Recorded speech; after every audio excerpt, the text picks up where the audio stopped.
at the last possible second that for a moment or two, my microphone went dead. Not as much as Rory McIlroy did this weekend. USA, USA, USA, USA. And I am going to commit a cardinal sin and talk about baseball. And that is talk about baseball. I'm going to commit two cardinal sins. We're going to talk about baseball and hockey. Dear Montreal Canadiens, you blew it. Let's go. Can't do it. We'll do it live. Do it live. I'll write it and we'll do it live. Mister, will you please wake up? Wake up, wake up, wake up, wake up.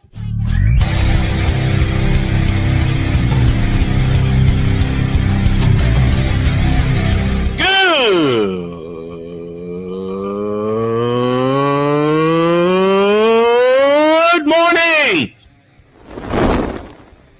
Snowman here to all you Brock Purdy and San Francisco 49er haters. Shut up. I got to thank you, Shane. I mean, whatever happened to the games where breaking 100 points was, I don't know, unusual?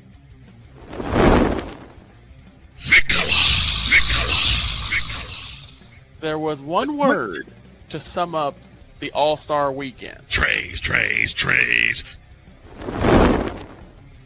Because we take this job so serious. Splash Brothers, yes. Ray Allen, replace him with Steve Kerr. Reggie Miller, yeah.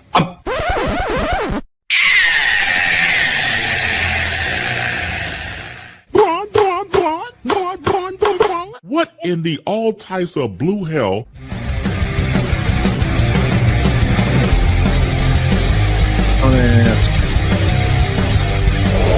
Oh, yeah!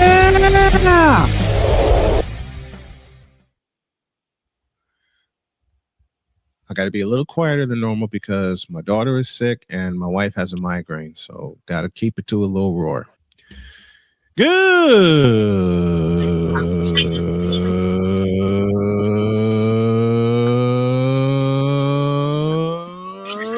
morning and welcome to the Don't Talk About Baseball Manic Monday edition of Snowman in the Morning. Glad to have y'all with us. Victor? Too bad I'm gonna. Oh, I'm gonna too. But I'm gonna start with a little song. Okay. The season's upside down. The season's upside down. Hi ho the Dario. The season's upside down.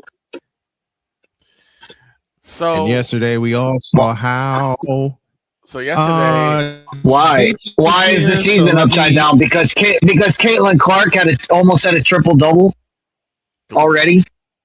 No. Baseball wise. Oh, that season.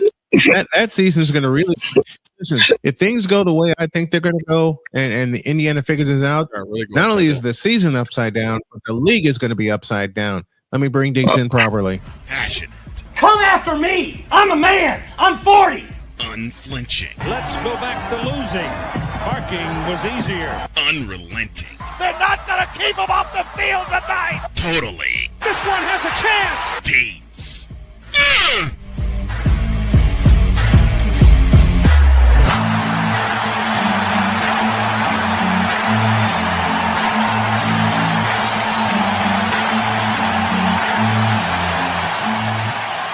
That's not just a murmur, that's a full-blown fibrillation.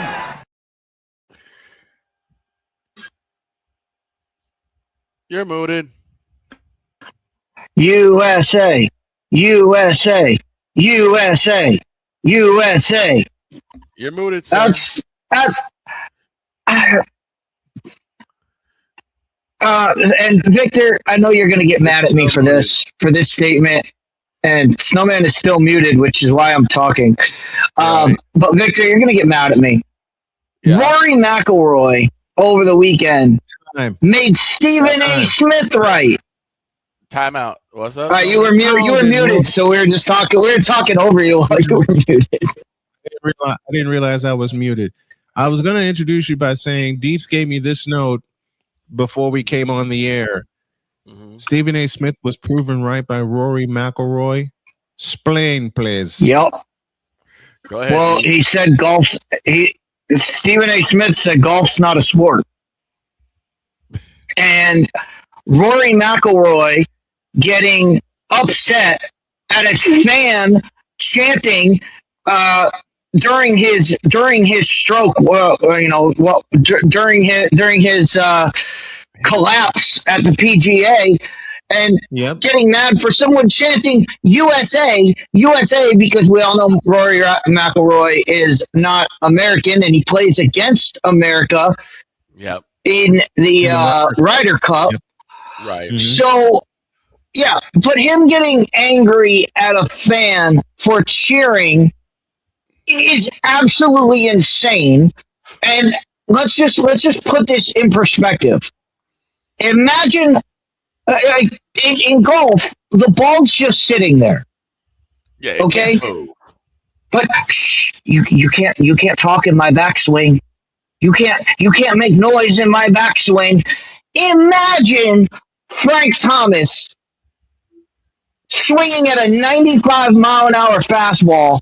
He misses it, and he turns to the crowd and says, "Shh, you have to be quiet while I'm swinging." No! Part of sport is dealing with the crowd, dealing with everybody around you. Well, also, remember, we lived at a time where Sammy Sosa sat there and basically chastised the fans, saying, "We don't want to hear any more fans booing." That's actually what he said. I mean, this is why. But this is what allows people like Stephen A. Smith to say, "Oh, golf's not a sport." Dude, if it's a sport, people should be able to cheer. People should be able to like. I understand these people that I understand these golfers that say, "Oh, it's not proper etiquette." Like, look, to say golf's not a sport. Golf is an athletic activity. It takes skill to play golf. Okay, but I will tell you this right now. I've only played golf a handful of times, and I can count them on my hand how many times I've actually played golf, and it's dreadful every time. I hated every minute of it. Okay, I hate golf. But when I've played golf with my friends, and we're sitting there, and we're on the course, and we're drinking beers, and we're shooting our shots, I can guarantee you nobody's sitting there quiet as a mouse. When guys, we're sitting there having conversations. I'm talking while I'm swinging because I didn't care about my score. It wasn't like, oh, I really care. I was like, this sucks. I want to get out of here as quick as possible. I'll say this: whenever the few times I've played golf, but if you can't be heckled, it's not a sport. If you can't be heckled at it, it's not a sport. The few times that I have played golf, there's a particular game that we call it, but I can't say it on air, so I'll have to wait. But, there's a particular game that we would play because of how frustrating it was. The thing is this: I understand that in golf there's a lot of concentration, but this just shows how backwards golf can be. The whole idea of sports is fan interaction, where they cheer, where they boo, where they go crazy. Yeah, like that's the interaction you have, and you have it in every single sport. But for some reason, golf kind of says, we don't want that. So it's the whole reason Happy Gilmore exists. It's the whole reason the movie Happy Gilmore exists. Like it's making fun of golfing when he's sitting there and Happy Gilmore in his first professional shot is getting ready to hit the ball, and he's like, "Come on, let's make some noise here," and he gets like the crowd going up, and then he hits the ball. And meanwhile, his opponent, Shooter McGavin, is hated by the fans because he wants them to be quiet. He wants them to be, yeah. So I am waiting.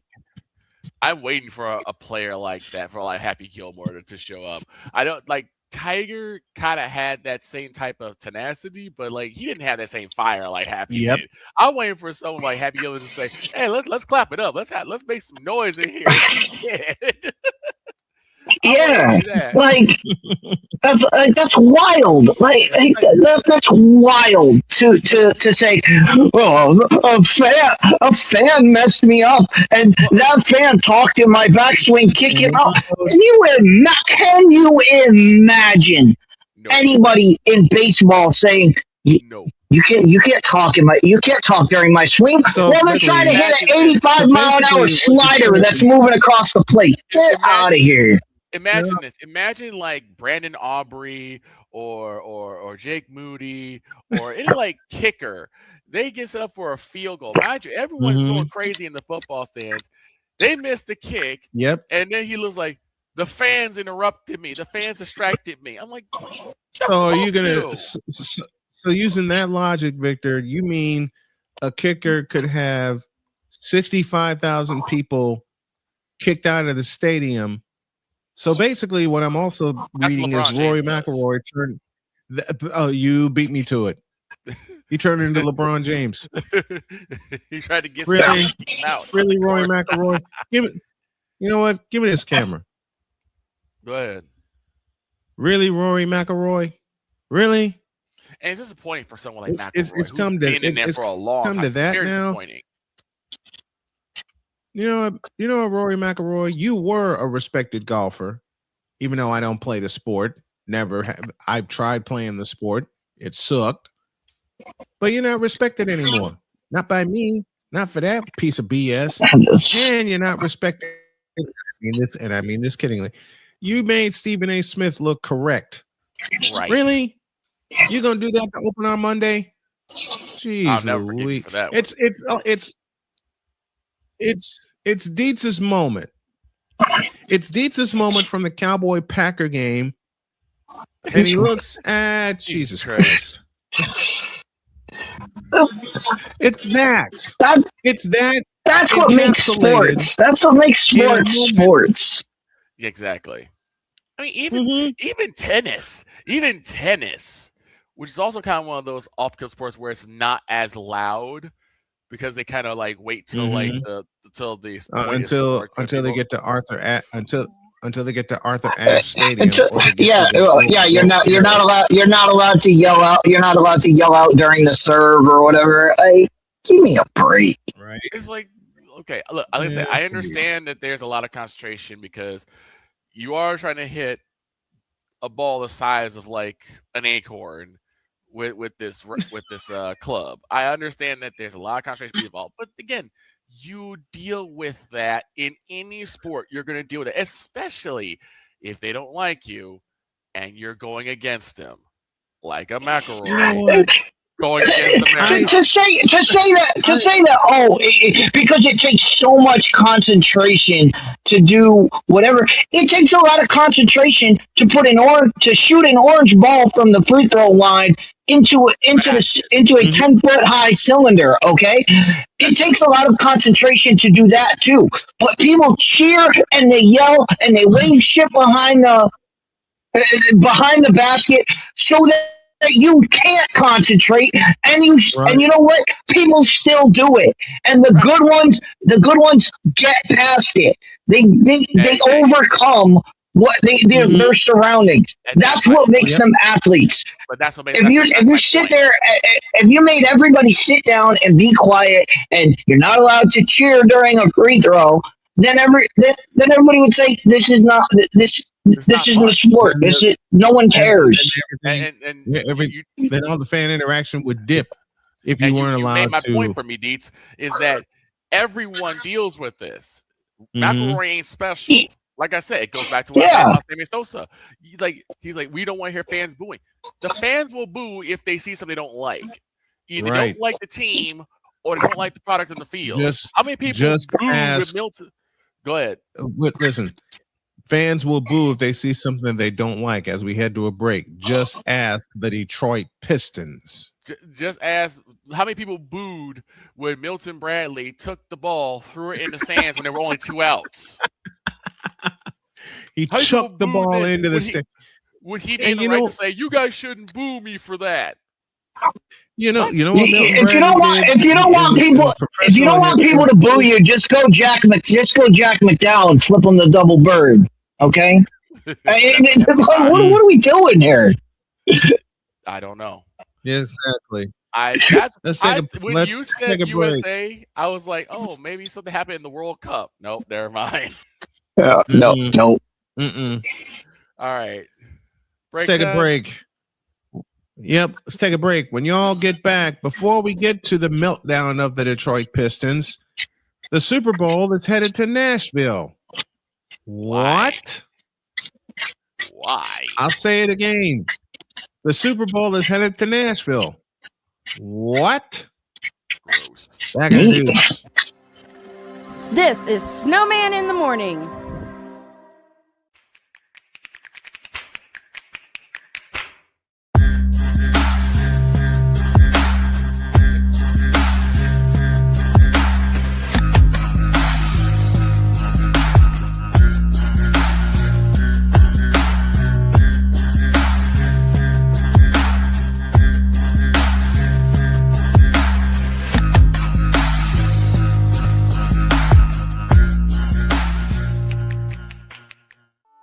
I'm Jenny Garth, and as a mother of 3, I know kids worry about a lot of things.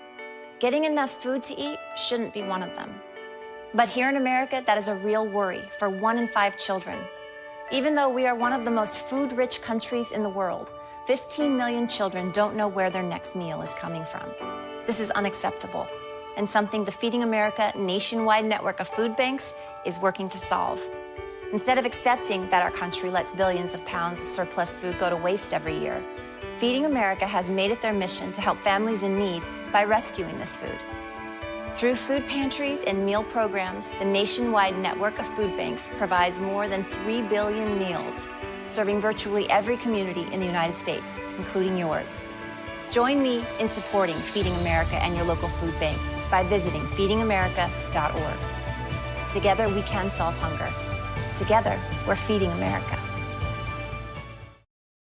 My mother was always very familiar with her neighborhood, but one day she stopped at the stop sign for much longer than usual, and she didn't know whether she should go forward or turn, and she wasn't even really sure where she was at. It was very unsettling for her. I felt so much better after my son told me, "Mom, I don't want you to worry or be afraid. I'll be there for you, and we'll figure it out." 'Cause we take this job so serious. I don't have a suggestion as to anything but keep the bitch. Keep her. If she does not, wow. What in the all types of blue hell? This is Snowman in the Morning.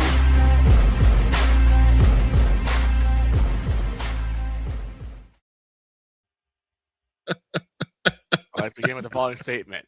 Roy McIlroy, you a bleep. You know which word I want to use.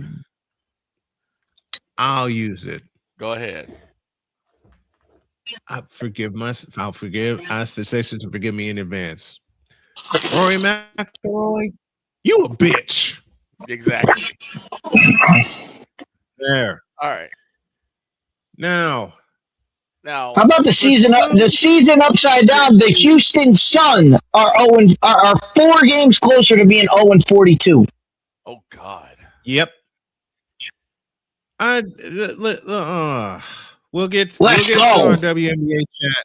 We'll get to our WNBA chat later.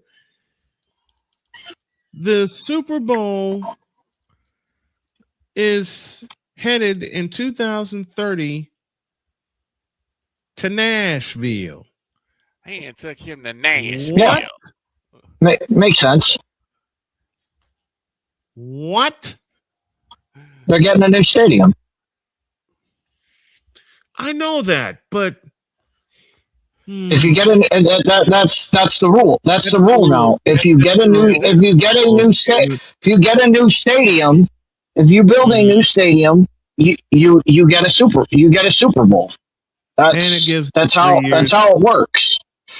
It gives them 3 years to get settled into the new digs. I understand that, but I read that this morning, and Ryan McCarthy. What's the problem with Nashville though?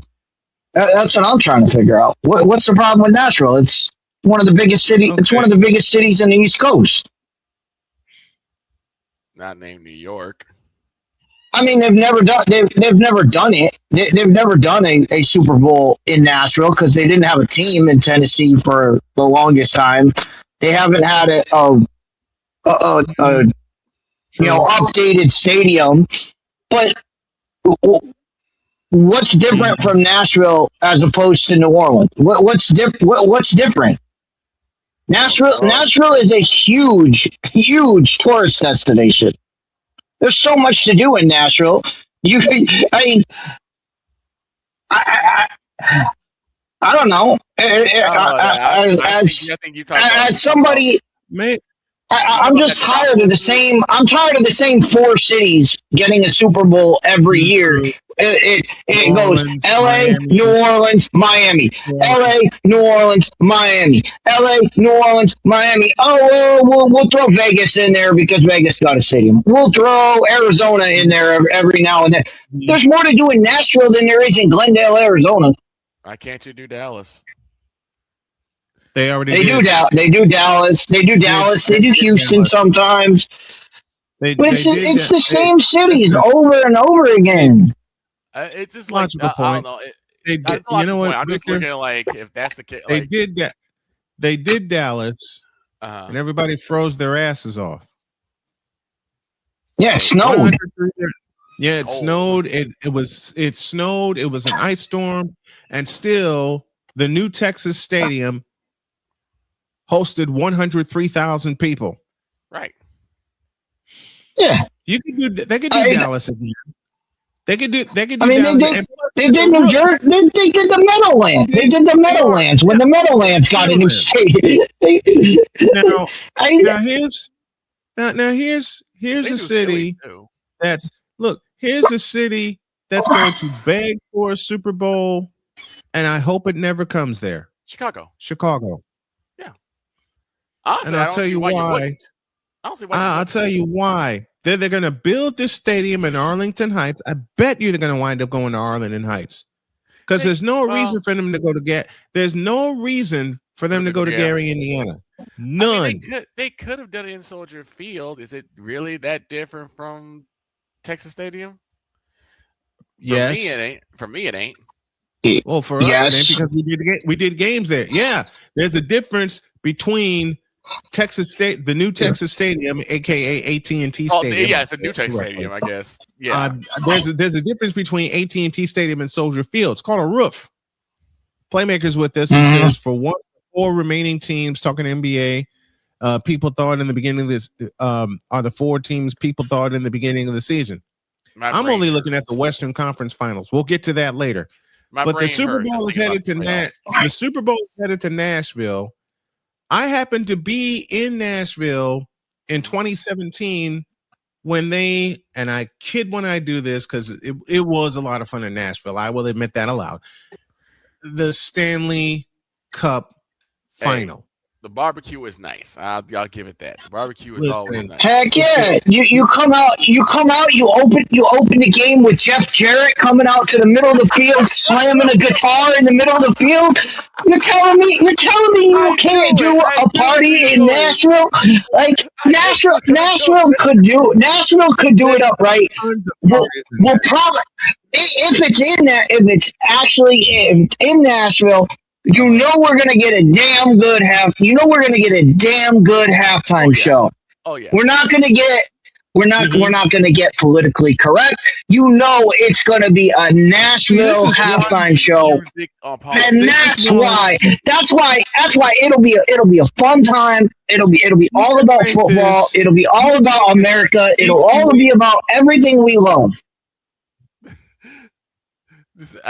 You know what? You can make this so much a country. You could do something they haven't done.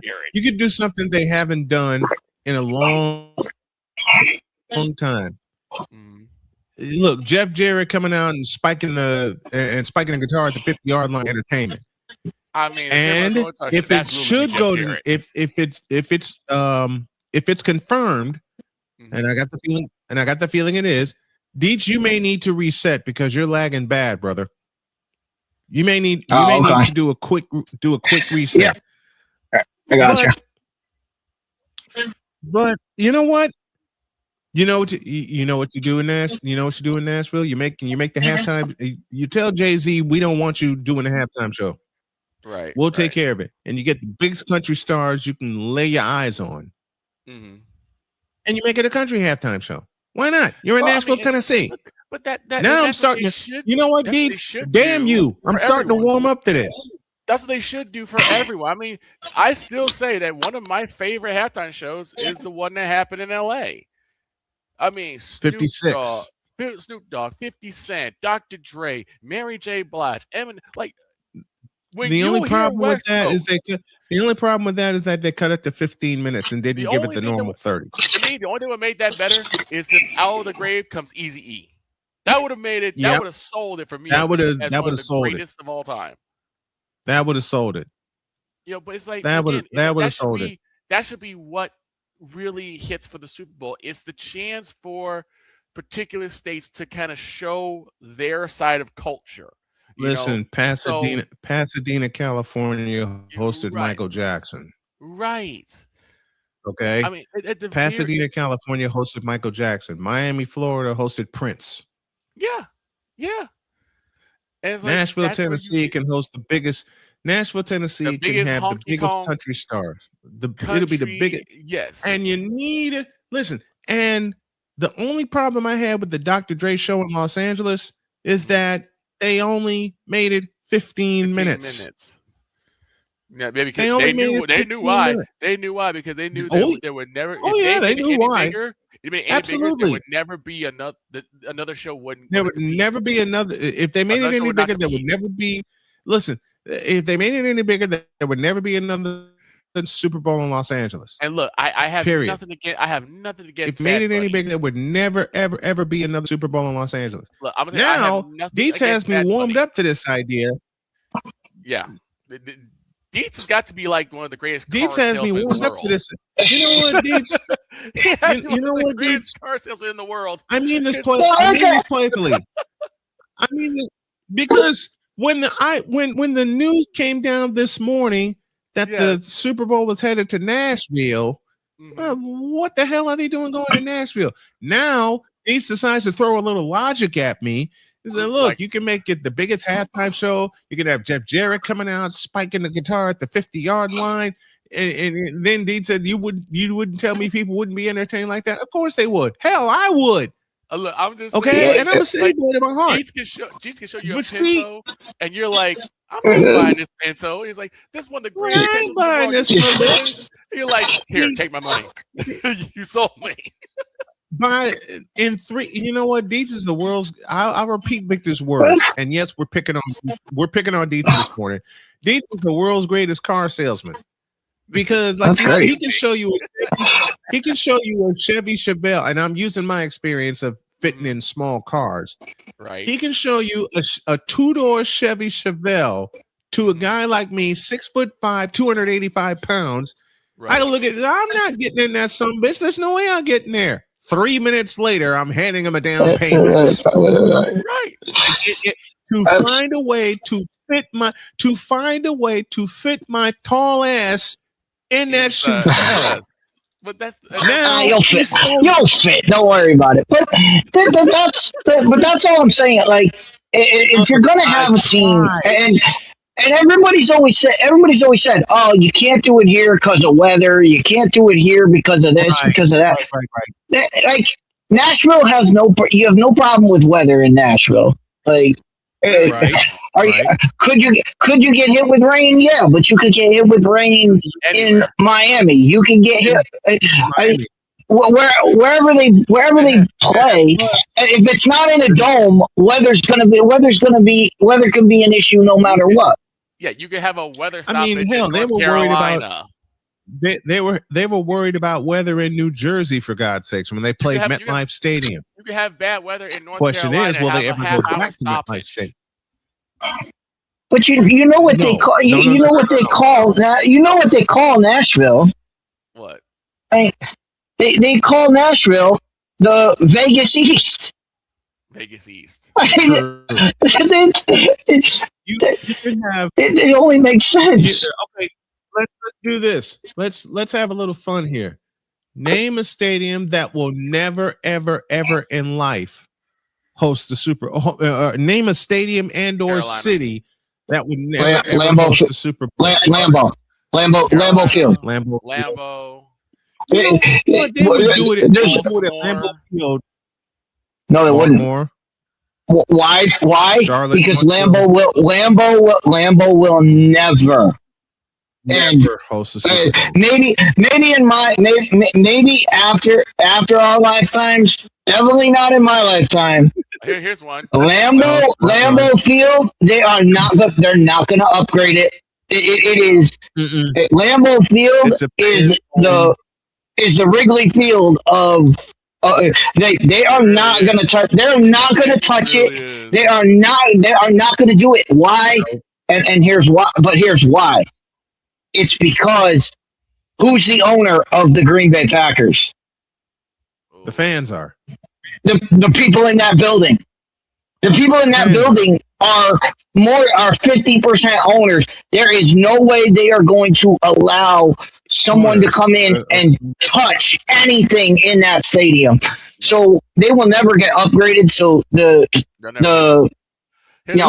never say Super Bowl, because you have to have an upgraded stadium to be able to host Super Bowl. Plus the fact that in Lambeau's the only thing there. There's no hotels. They don't have the infrastructure to host a Super Bowl because they don't have the facilities. You're traveling. Everything would be outside of Green Bay. Here's I need Snowman's thoughts on Ant-Man giving the Spurs respect with 8 minutes to go in Game 6. You'll hear that later. Here's the place that we'll never see one.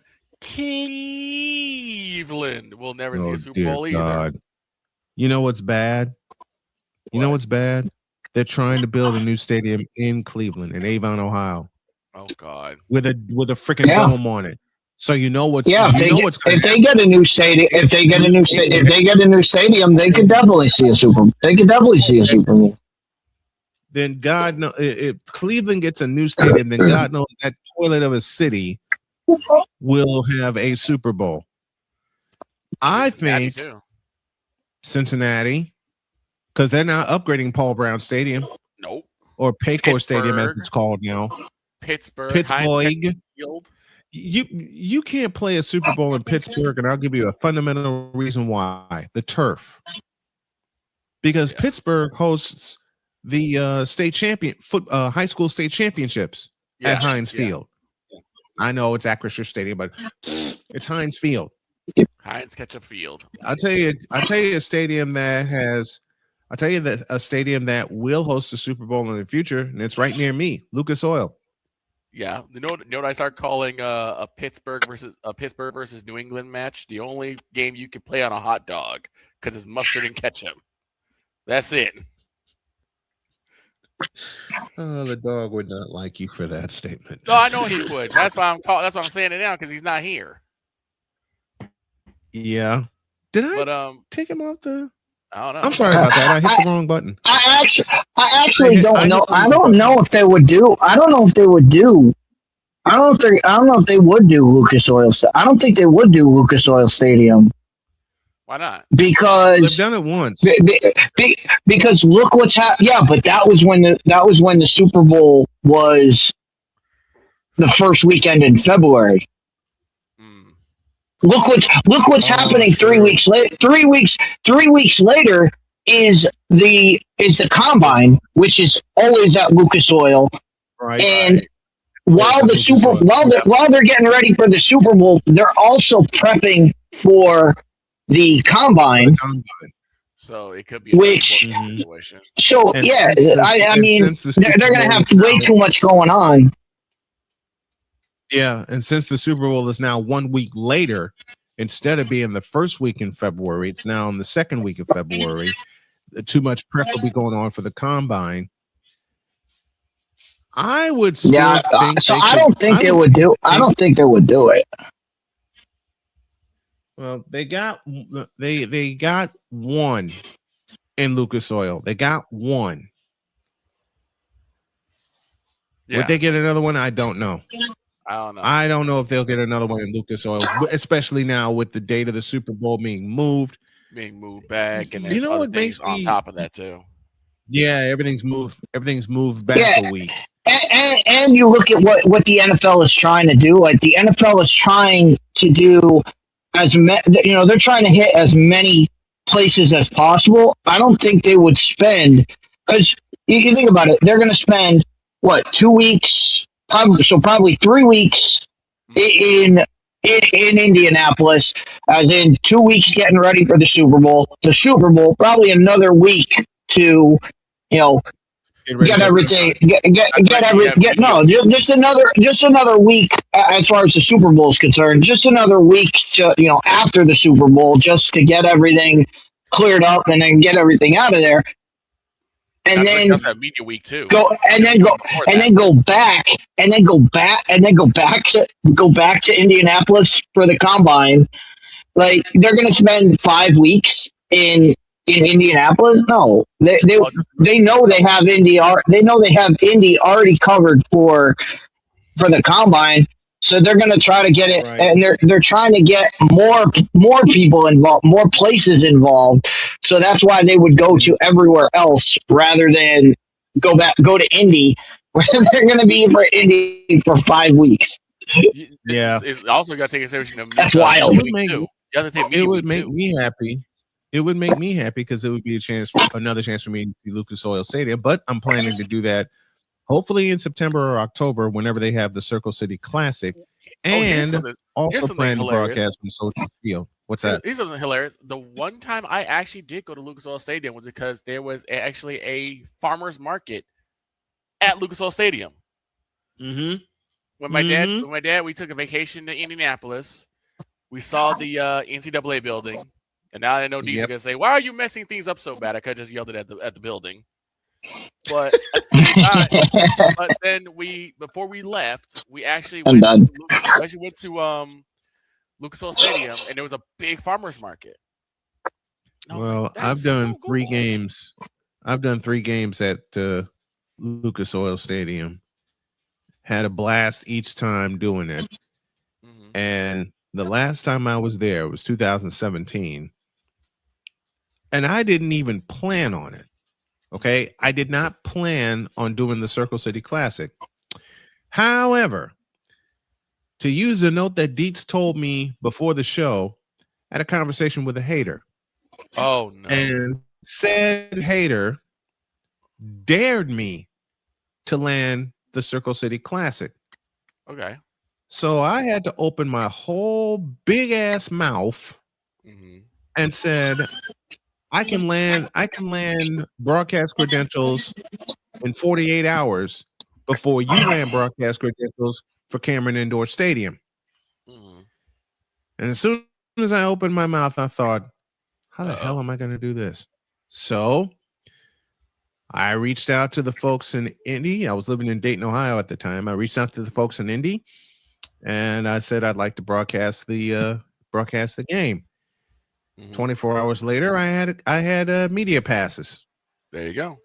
One day after that, I had a person approaching me wanting to use my call for the stadium fee. You're on.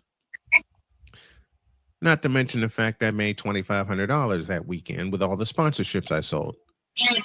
So don't ever dare me like that. Speaking of conversation with a hater, Dietz had one. I think we'll use that to close the hour, and then we'll also have our Mint Mobile call of the day, and it came to us from the South Side. And I get to talk about baseball. We all get to talk about baseball. Dear Allison Moran, and this is the only time I will pick at her. I knew you were going to do it. Give me this camera.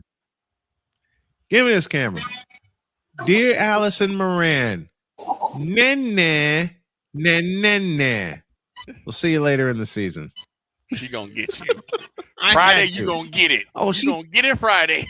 Oh, I'm gonna get beaned on Friday by Allie. I know that. I'm gonna get beaned on Friday. I'm looking forward to it. Back in the deuce. This is Snowman in the Morning. Join Ryan McCarthy. I became a Jets fan because Kermit the Frog was my favorite Muppet because he was green, and the Jets wore green. That's how I became a Jets fan.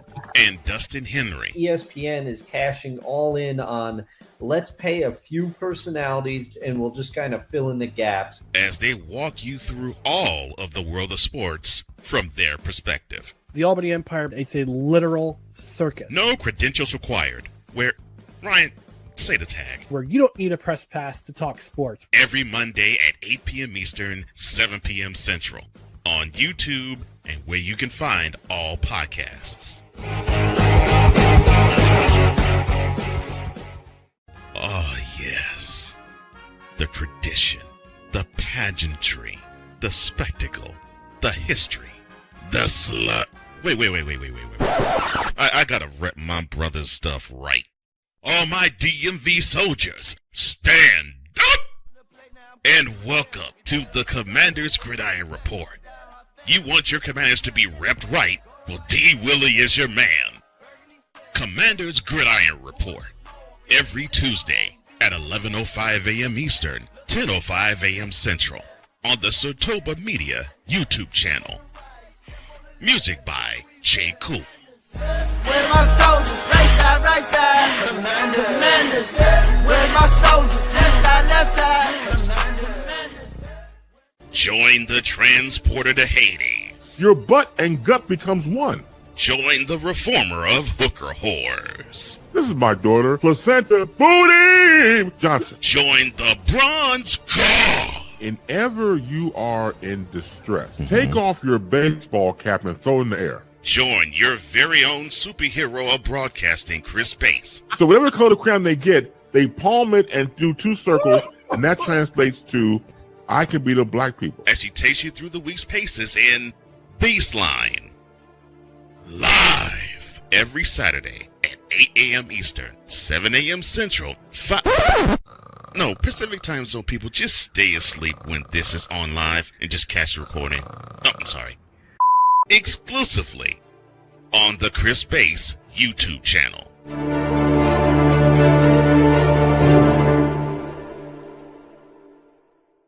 Cause we take this job so serious. I'm on Alarm Island. Give me them cocks! Okay. What in the all types of blue hell? This is Snowman in the Morning.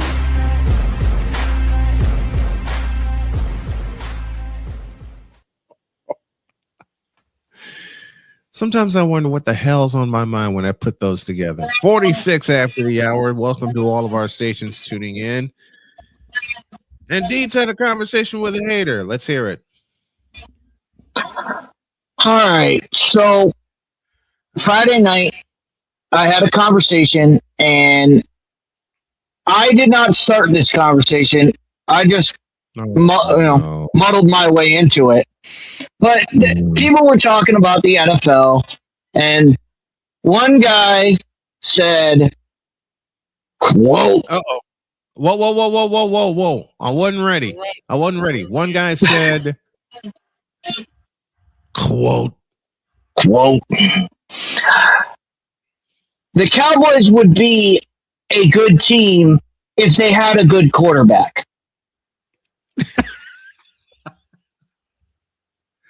Close quote. Now wait a minute. Wait. Just a moment before you continue. As much as I razz on Dak Prescott, I recognize he is the quarterback of the Cowboys, and he's good. I dig that. Here's what I said. So these guys were having their conversation.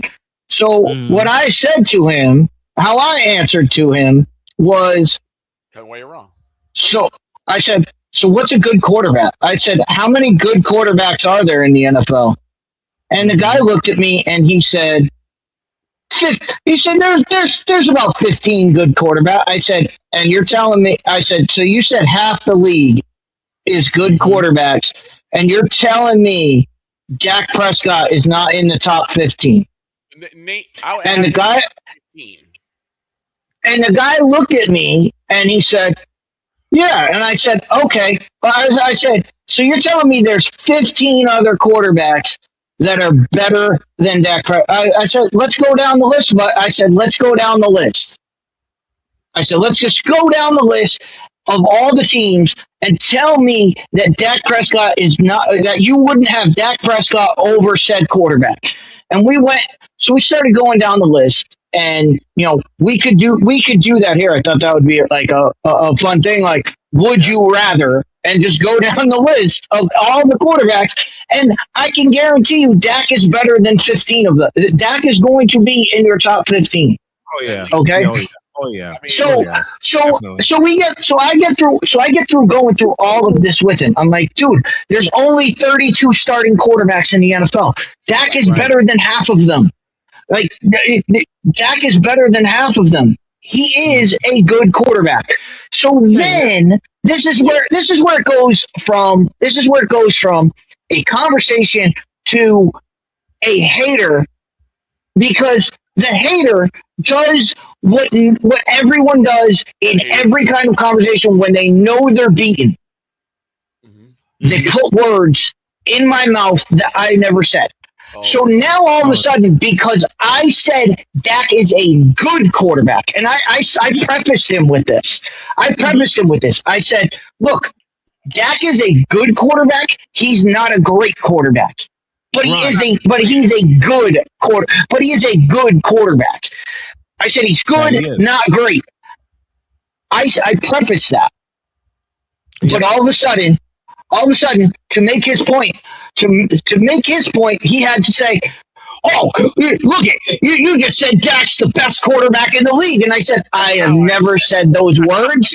I said I have never said those words. I said he's good, not great." See, and then you can't get through to them once they put those words in your mouth. See, you're saying it again, and I'm like, no, just because I don't think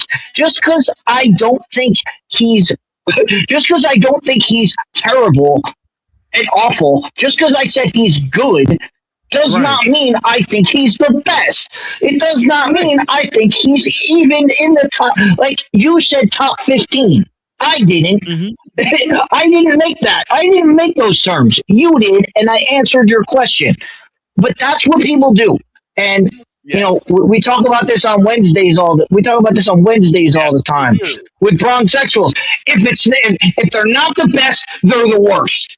Right. If you think somebody's good, you think they're the best. No. My words I chose my words correctly, meaningfully. I use them meaningfully. Good means good. Great means better than good. Best means number one and above all the rest. That's how I had to define this guy. And he's still like, you still think that's the greatest? And I was like, no. I was like, all right, we're done. I was like, we're done with this conversation.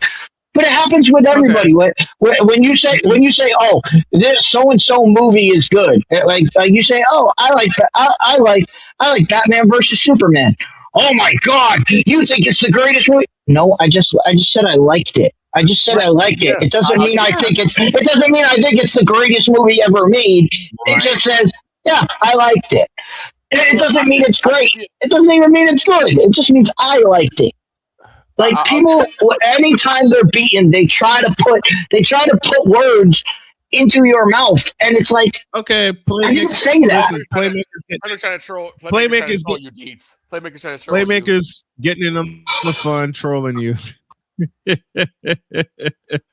He's like, yes, I'm trolling. And Playmaker even said, he even admits, he said, yes, I'm trolling. Here's what I say. It's like, let's take another movie. Let's take a movie that I think most people do not like. I'm not the biggest fan of it, but I didn't hate it. Ghostbusters 2016, the all-female version. Mm-hmm. You either think it's one of the greatest movies ever made, or it's a piece of garbage. Now, I didn't care for it, but it was okay, right? You can have that. You can have that thing. Like, I didn't see it, so I can't pass judgments. I didn't see it. Right, but what I'm saying is that it's the quintessential fan viewpoint. I can. You picked the wrong movie for that conversation. As the greatest, but you're right. You're right. People either think it's the greatest thing, or they've watched it and realized it's It's one of the worst movies of all time. it's a god awful movie. I'm thinking from my perspective, it was like below average. What I watched, but it wasn't like a steaming pile of a turd. You know? Well, you're talking to someone. You're talking to someone, Victor. You're talking to someone who, off the top of my head, can quote Ghostbusters 1 and 2. Ghostbusters 1984 and Ghostbusters 2. I don't need a script. I can quote the entire.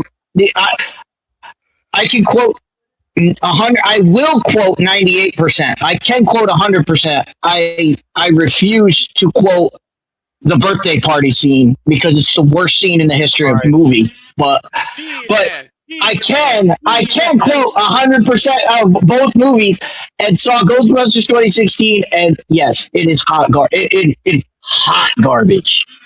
But you're right. People either think it's the greatest thing or the worst thing. There's middle ground. There's middle ground between best and worst. There's a middle ground. That even Playmaker says was the Playmaker at it again. Of an MK movie. Wait, the new Mortal Kombat 2, or are we talking about Annihilate? I think it's the new one. The new Mortal Kombat 2. I think. I'm not sure. Because Annihilation wasn't Mortal Kombat. Well, it was Mortal Kombat, the sequel, but it wasn't Mortal Kombat 2. Yeah. But it's like, okay, let's keep it sports related. You just said about what we do on Wednesdays. Those individuals like either, that's why, and this is why I say about those individuals. They are the only set of people that have ever tried to denigrate those that came before to prop up their guy. I don't know, and maybe there have been. I don't know. Why I've never seen people say, "Oh, Jordan's the best. Dr. J was trash. Moses Malone was trash." No. Yeah. I'm loyal to the. Listen, Dr. J was my first favorite player. I am very loyal to Julius Erving, just like I'm loyal to Michael Jordan. Okay. Yeah, he's the new one. Okay. Yeah. By the way, Playmaker, I have something for you. Use a troll. Troll. Use a troll. Troll. But yeah, what I mean, everybody has that kind of conversation where it's like, you said they're good, so that means they're the greatest. No, I can say good. I can say good and mean good. As I said, Dak's a good quarterback. He's not a great quarterback. Well, think about this. Right. I think Dak led the league in passing yards this year. He finished second. He finished second. He finished second because they pulled him against the Giants. Gotcha. Well, but that's the thing. Is like out of it. That's the thing is that, okay, someone who is basically came in second in most passing yards this season, he's a bad quarterback for that. But that's what I was trying to like. I was trying to be like. I was like, okay. I was like, but what do you mean by good? And the guy said, 15. I was like, you really think? I was like, you really think Dak's not in the top 50? I was like, go through the league. There are a lot of bad quarterbacks in this league. Right. And And we just started going through. I just started naming names. I was like, so you're telling me I was like, so you're telling me the Falcons have a better quarterback. You're telling me Malik Cardinals. Malik, what you talking about? Willis is a better quarterback than Dak Prescott. You're telling me the body that the Jets decide to put at quarterback. You're telling me that guy's better. You're telling me that guy's better than Dak Prescott? No, go through the league. There's more than 15 that Dak is going to be. That's going to be better than them. Here's what I'd say. Okay, Deets Berman. Here's what I would say. Would you take Dak Prescott or would you take Malik Willis? Would you take Dak Prescott or take Tua playing the ball over? Would you take Dak Prescott or would you take Geno Smith?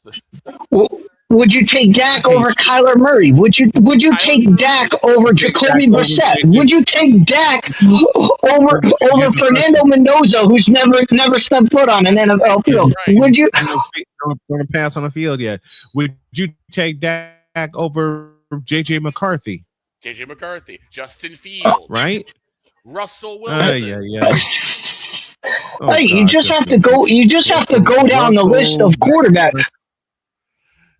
You just have to go through teams and go, would you rather? You know what? Let's do that on Friday. Let's really have some fun with it on Friday. We need to go to a break because we're at the top of the hour. But before we go to a break, it's time for our Mint Mobile call of the day, brought to you by Mint Mobile, the official wireless carrier of Snowman Multimedia. We go to the south side of Chicago. Len Casper and Darren Jackson delivered this. Tying run at third. Caro hits a fly ball out in the deep left center field. It's back there. It is gone! Edgar Caro wins it! Shut up! Yes! The young man deserves it. That was Edgar Carroll's 2-run home run to win the game over the Chicago Cubs 9-8. And the White Sox take 2 of 3 in the Crosstown series. On that game. We'll get to the musings. Oh, we need that clip. We need that clip for every time we have somebody. Shut up! He what? He said shut up. No, he said socks up. We need to. He did. Shut up. Here it is. You know what? I'll play it again. It sounded like he said either step up or shut up. I thought he said socks up. But Len Casper, legendary Chicago voice. He has been the television voice of the Cubs. He's now the radio voice of the White Sox along with Darren Jackson. But yeah, he delivered that call, presented by Mint Mobile, the official wireless carrier of Snowman Multimedia. We're running late. We head to a break. Baseball musings with Victor and myself after the break. My thoughts on the conference finals inside of a Snowman's Take, and that won't take long. And a few more things to handle. Hour 2 in a deuce. This is Snowman in the Morning. Drew Willingham. In this case, yeah, you put the blame on Kyle Shanahan for apparently not preparing the team enough for the overtime rules, supposedly. Cole Johnson. Peyton was considered the winner, and he was the darling of all darlings for Gerald. With a special appearance by Tyrone Alizé McDummy. Ain't nobody calling me. Text delete. Join these two football enthusiasts as they give you Total Football Talk. Live every Monday at 4 p.m. Eastern, 3 p.m. Central on the Sertoba Media and the Comey Media YouTube channels.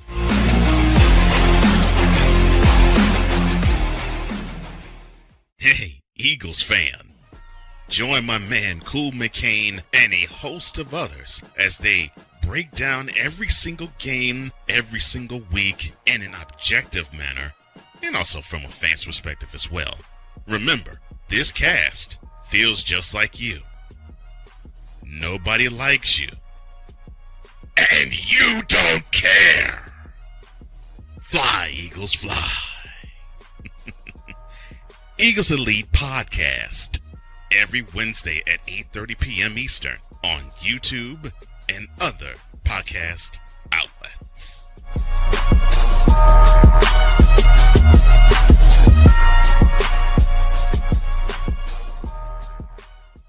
From the hills of Santa Clara to the legacy of the stick, this is where red runs deep and greatness wears gold. 40 plus years of fan, 30 years in the booth, and now it's personal. The 49ers like you've never heard them before. This is That 49ers Show on Snowman Sportsnet. Hosted by Brian Snow, each week you will get a recap of the game that just happened and the game that will happen. All the stats, facts, and figures, all the fun notes, fan chats, and everything else you could put into 30 minutes. This is That 49ers Show on Snowman Sportsnet. Wednesdays at 7 p.m. Eastern, 6 p.m. Central.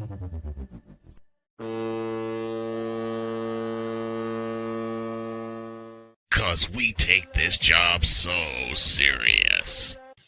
What are we doing? What in the all types of blue hell? This is Snowman in the Morning.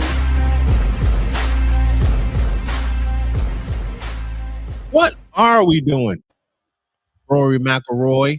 What are we doing, Detroit Pistons? What the hell are we doing, Chicago Cubs? What the hell are we doing, UFL? Yes, that's a direct shot. Victor, give us the ID, please. 4 after the hour, and we owe you an ID. This is Snowman in the Morning. Broadcasting live in your region, across our nation, and around the world, this is Snowman Multimedia. To all you Brock Purdy and San Francisco 49er haters. Well, that game sucked. I am cute. Is that? You tripping. Who told this lie? Shut up. Jarrell Jones has no brains. His football acumen is the same capacity as Gun Run's moral capacity. I will never get over that line. No, I know you Ever. won't. All right. I will never get over that line. Well, that game sucked. Now, you know what Cub fans are saying right now? Well, that game sucked. And Sox fans are saying, "You fool!" You know what's funny? I told What's you that? I told you, Snowman, in the text chat that the Chiseled Adonis, one of my favorite YouTubers, had just got 1 million subscribers on Friday. And I decided to put a super chat in there to kind of show him a little love. And guess who found me? None other than the man that said that same line. A Pizzle. A Pizzle was in the chat. So we're joking back and forth in the chat. Making jokes about old Nick Folk videos because that was one of my favorite video packages. But again, congratulations to you, Chiseled. You truly deserve it. Thank you, Chiseled Adonis. And you've spurred folks like me and Victor on. 6 after the hour, and Victor has some musings about this past weekend series. Ladies and gentlemen, these are the random musings of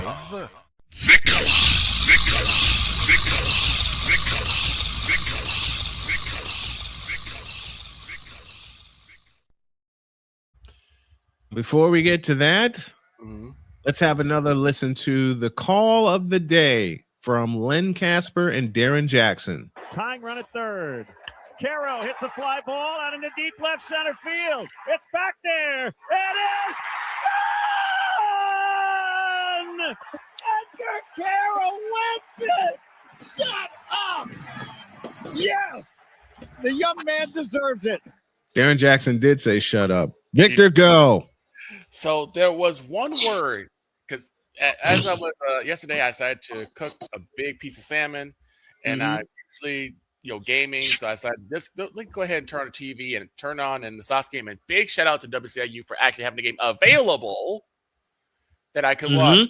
there was one word that came to my mind watching that game. This is what I have been waiting for from the White Sox. Yes. That game was amazing.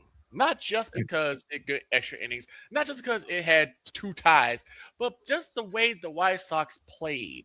They didn't play perfect, but they didn't need to. They also didn't need to depend on the long ball.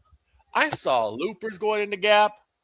In fact, one of my favorite plays, I think it was Vargas, that actually got a 2-run double that tied Miguel Vargas.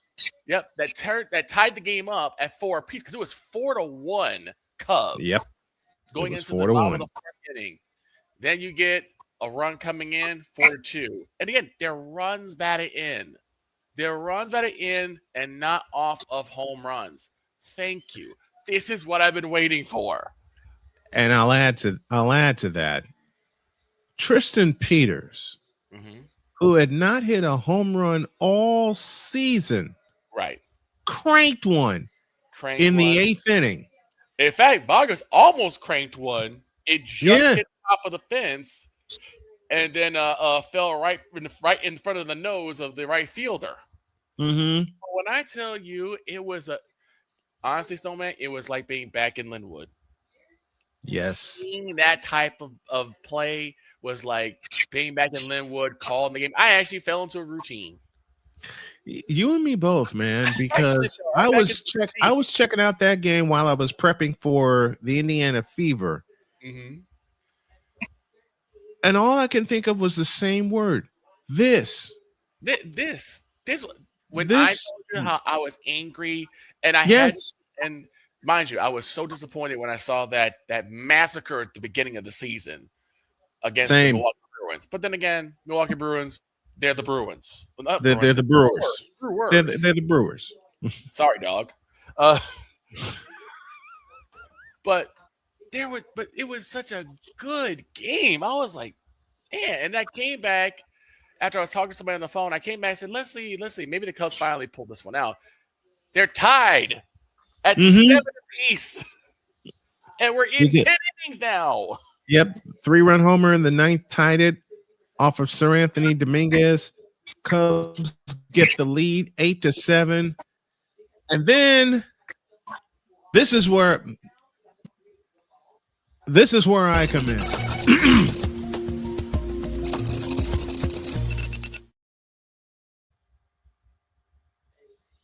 Dear Ryan Rolson, the lefty Cubs reliever,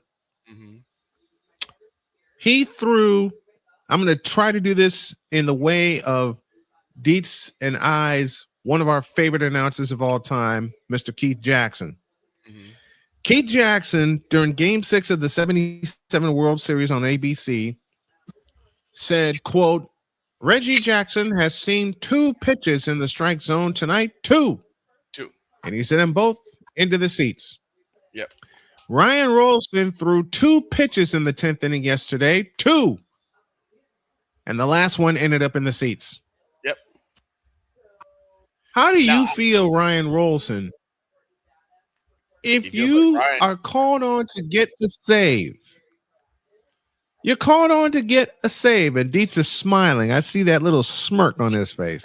You're called on to get a save. All you have to do is get 3 outs. 3. That's all you got to do is get 3 outs. Well, the first pitch he threw, and it was a lefty-lefty matchup because he was facing Andrew Benintendi. First pitch he throws, and Benintendi does a perfect drag bunt up the first baseline, and he nearly beat it, but he was called safe. They looked at it, they made the correct call, and he was called out. Yeah. Runner advanced, tying run at third. And I'm gonna play this again because it does my heart so good to know that another professional announcer can lose his mind and crack his voice on a game winner, which I have done for 31 years. The second pitch that Ryan Rolson threw in the 10th inning, once again, this happened. Tying run at third. Caro hits a fly ball out into deep left center field. It's back there. It is gone! Edgar Caro wins it! Shut up! Yes! The young man deserves it. Finish up, Victor. And so when I watched that, it brought a tear to my eye. Where'd he go, Victor? Like, can you hear me? It's like it brought Yeah, a tear to we my heard eye. you. It brought a tear to my eye because it's like finally we're seeing it. We're seeing that F word that we miss so much. The fundamentals. You know what I'm saying? Drag bunts, squeezes. Yes. Dropping a looper right in front of the left fielder, but just behind the shortstop. Those crane shots I've been missing this. Look, I don't have a problem with the home runs. That's always fun to watch. But you want to see runs getting batted in. You want to see situational hitting. I don't think the Sox left that many people on base this time. There are a couple hiccups. 6. 6. Because Hill, you got to show up your swing, bud. Because there were some pitches you knew Derek Hill. You know what will not to swing at. There were some bad chases, but all in all, this was an amazing game. And I hope that this is the start of something brilliant, not just for the Sox, but for the Cubs as well. Because the Cubs hung in there. Let me give flowers. Yeah, they did. Yeah, they did. Cubs hung Yeah, they in did. there. And they think they did in honor of the owner of the Billy Goat Tavern, who unfortunately passed away this past Friday. But man, I tell you, that was a good game. This is why, yes, Homer boy, we talk about baseball here. Those are my musings. And those are, ladies and gentlemen, the random musings of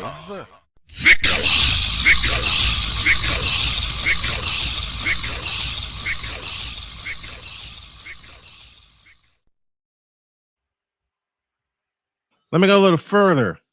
The White Sox are now 2 games above 500. They're 7-3 in their last 10 games.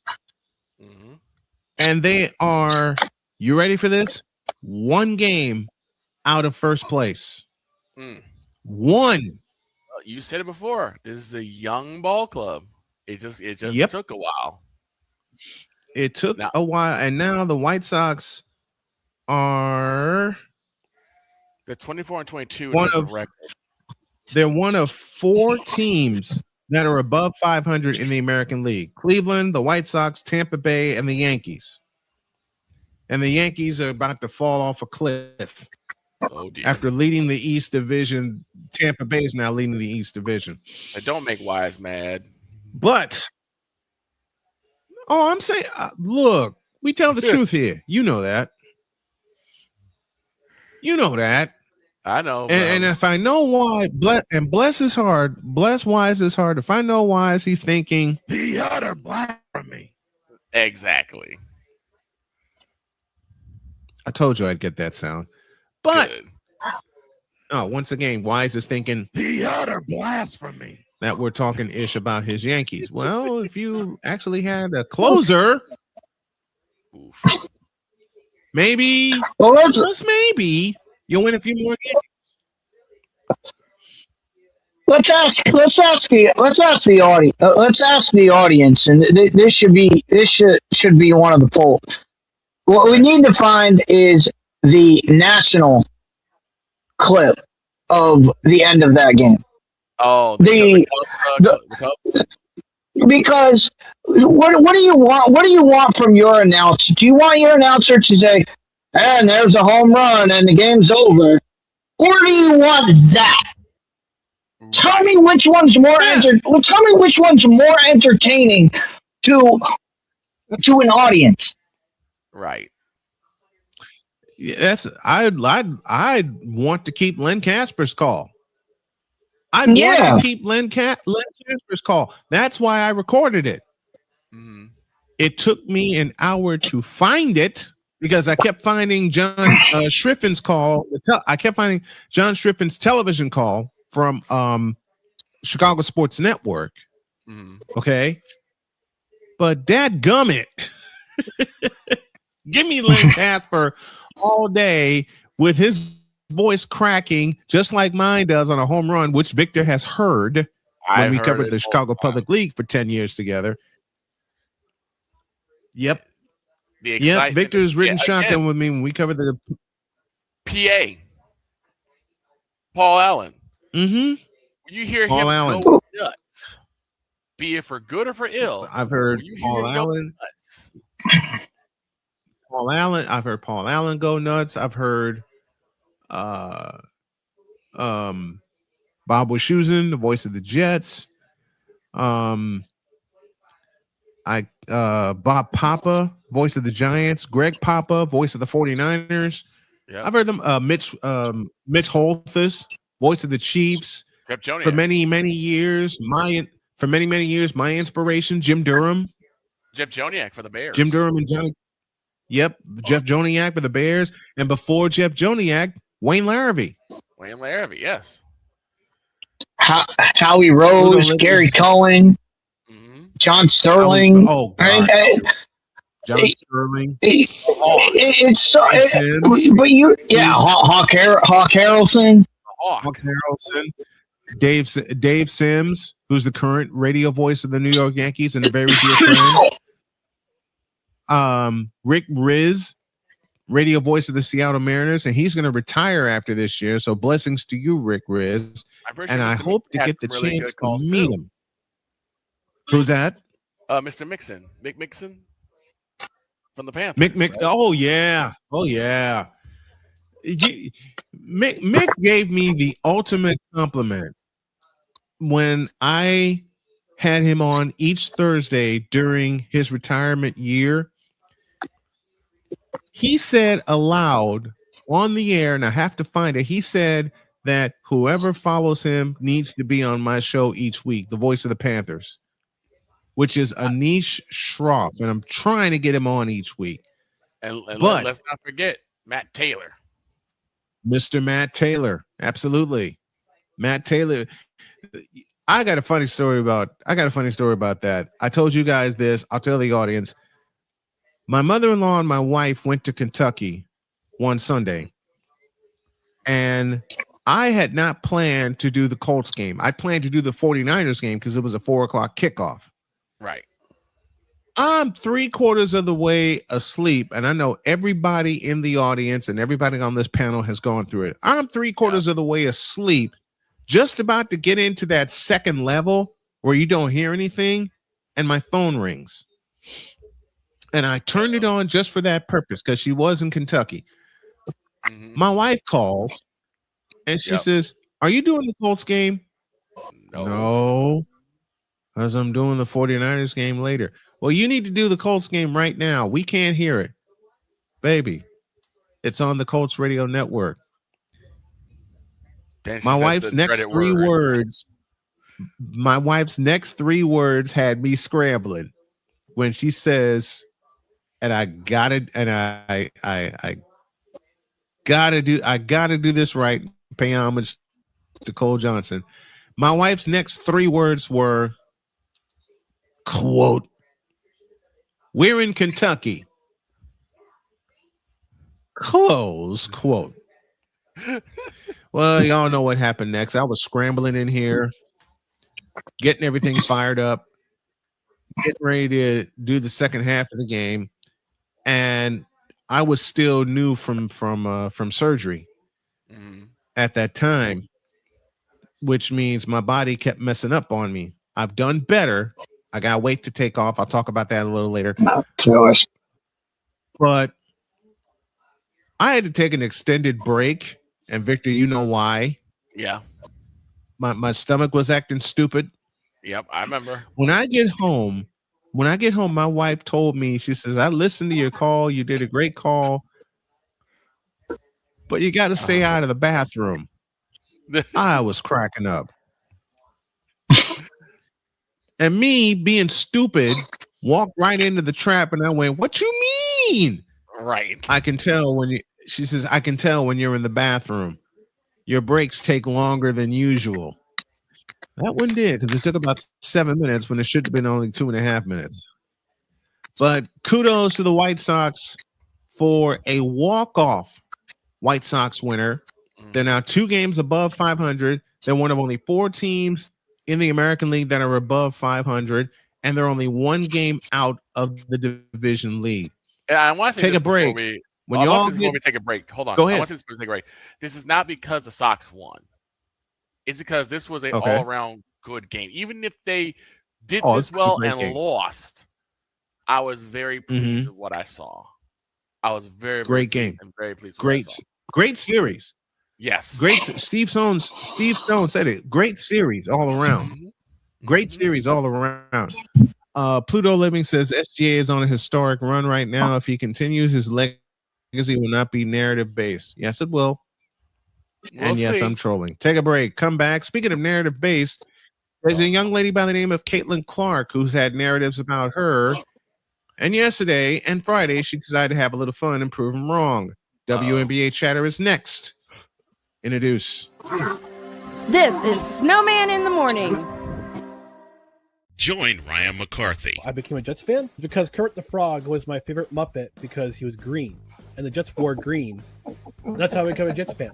And Dustin Henry. ESPN is cashing all in on let's pay a few personalities and we'll just kind of fill in the gaps. As they walk you through all of the world of sports from their perspective. The Albany Empire, it's a literal circus. No credentials required. Where, Ryan, say the tag. Where you don't need a press pass to talk sports. Every Monday at 8 p.m. Eastern, 7 p.m. Central. On YouTube and where you can find all podcasts. Oh, yes. The tradition, the pageantry, the spectacle, the history, the slut. Wait. I gotta rep my brother's stuff right. All my DMV soldiers, stand up! And welcome to the Commander's Gridiron Report. You want your commanders to be repped right? Well, D. Willie is your man. Commander's Gridiron Report. Every Tuesday at 11:05 a.m. Eastern, 10:05 a.m. Central. On the Sotoba Media YouTube channel. Music by J. Cool. Where my soldiers? Right side. Commanders. Where my soldiers? Left side. Join the transporter to Hades. Your butt and gut becomes one. Join the reformer of hooker whores. This is my daughter, Placenta Booty Johnson. Join the bronze car. Whenever you are in distress, take off your baseball cap and throw it in the air. Join your very own superhero of broadcasting, Chris Bass. So whatever color crayon they get, they palm it and do 2 circles, and that translates to I can beat up black people. As she takes you through the week's paces in Baseline. Live every Saturday at 8 a.m. Eastern, 7 a.m. Central, Pacific Time Zone people, just stay asleep when this is on live and just catch the recording. Oh, I'm sorry. Exclusively on the Chris Bass YouTube channel.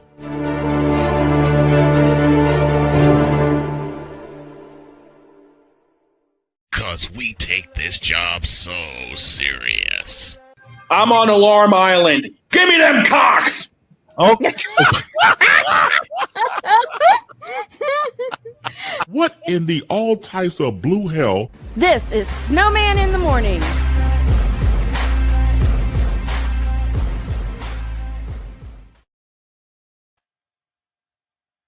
Six after the hour, and yes, you have Asia Wilson, who's the reigning 2-time MVP. Yes, you have the Las Vegas Aces, who are the 2-time defending champions. Yes, they've added Kennedy Carter, which gives their team a boost off the bench, and I recognize that. But there's a young lady who's back in business by the name of Caitlin Clark, who dropped 32 points on Friday and flirted with a triple-double on Sunday. 21 points, 10 assists, 7 rebounds. She's back. But she will not get the shine that is due her because of how she has started out the season shooting wise.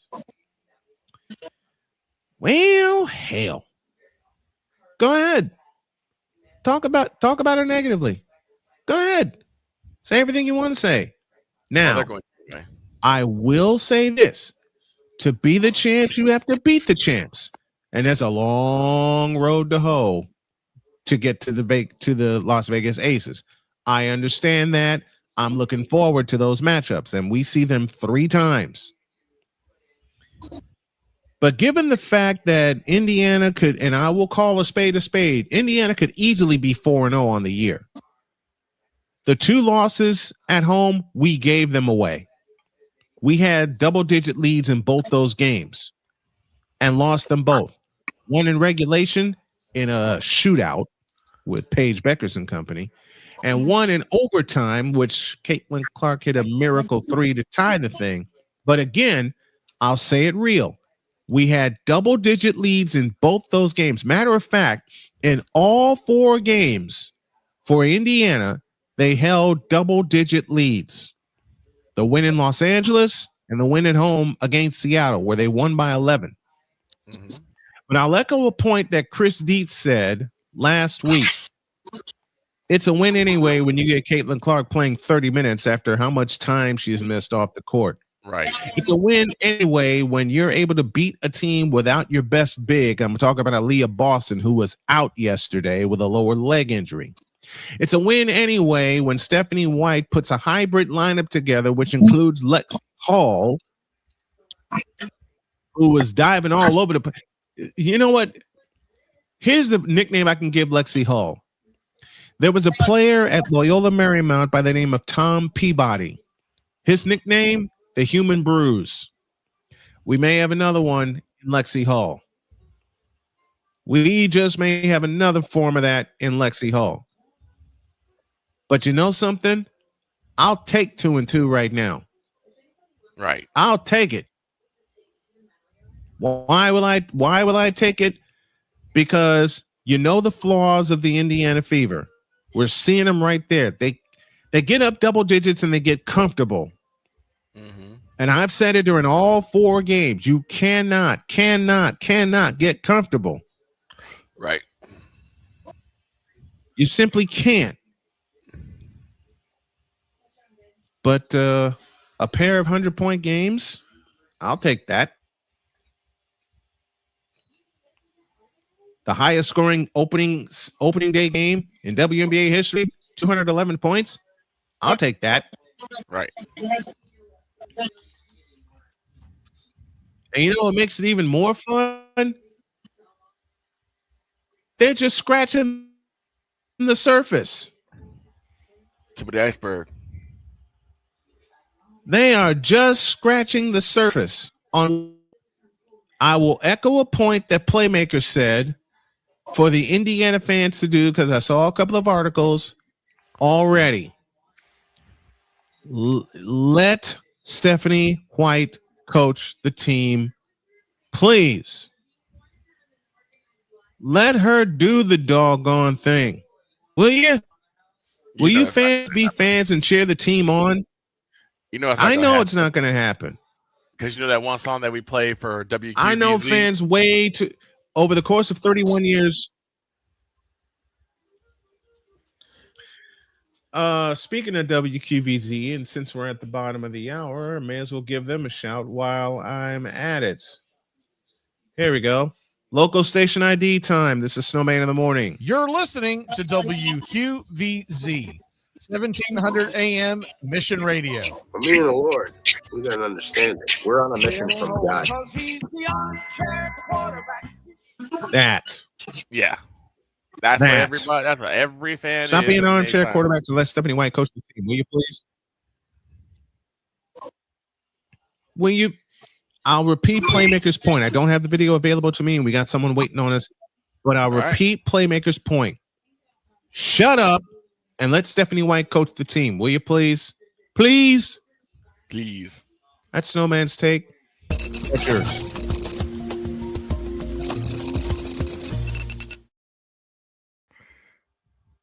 Now, Let's have some fun and go to North Carolina.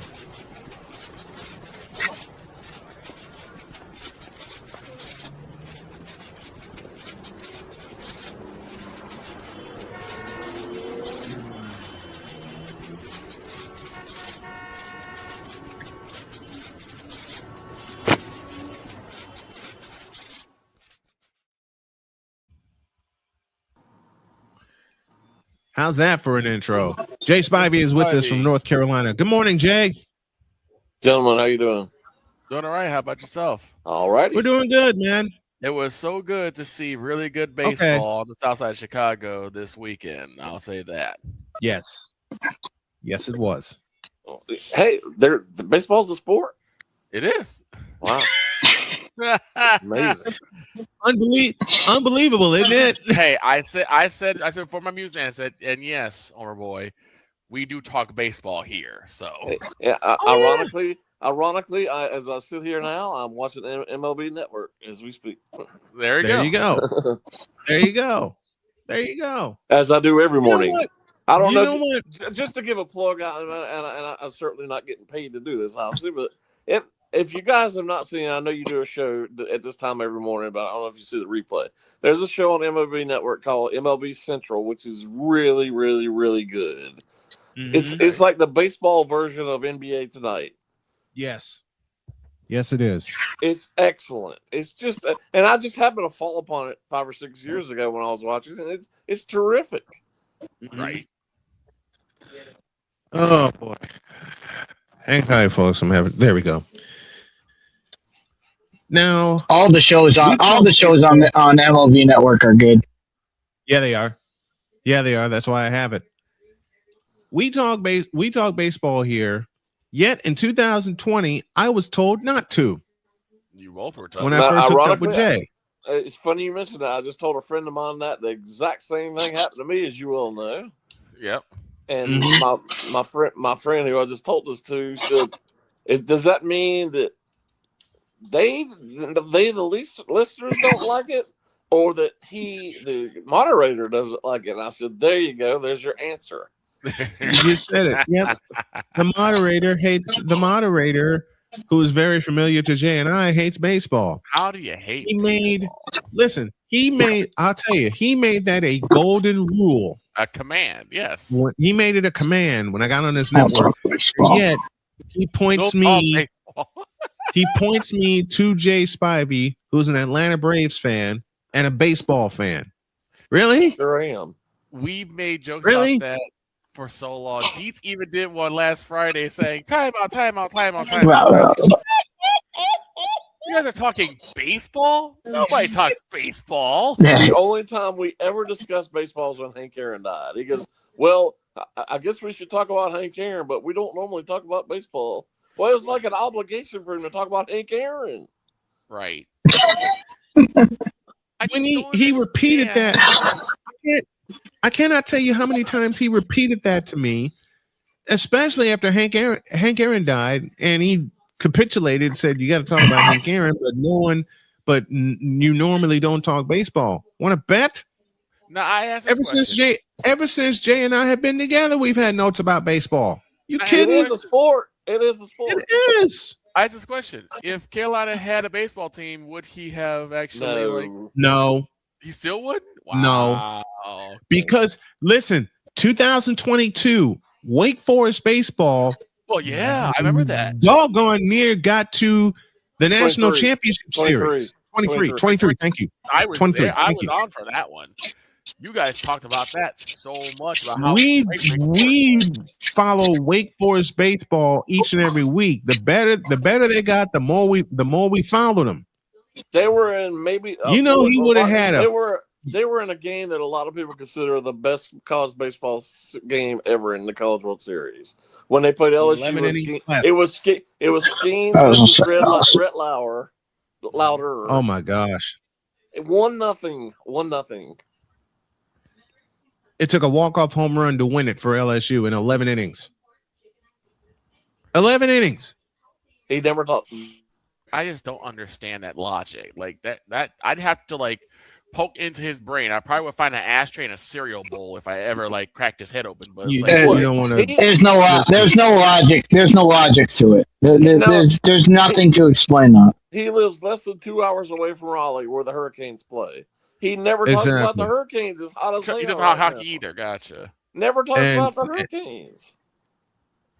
And the Hurricanes will be playing for a spot in the Stanley, and the Hurricanes will be playing for a spot in the Stanley Cup beginning this week. It's Carolina basketball, Carolina football, the Panthers, and the NBA, and the Hornets all year round.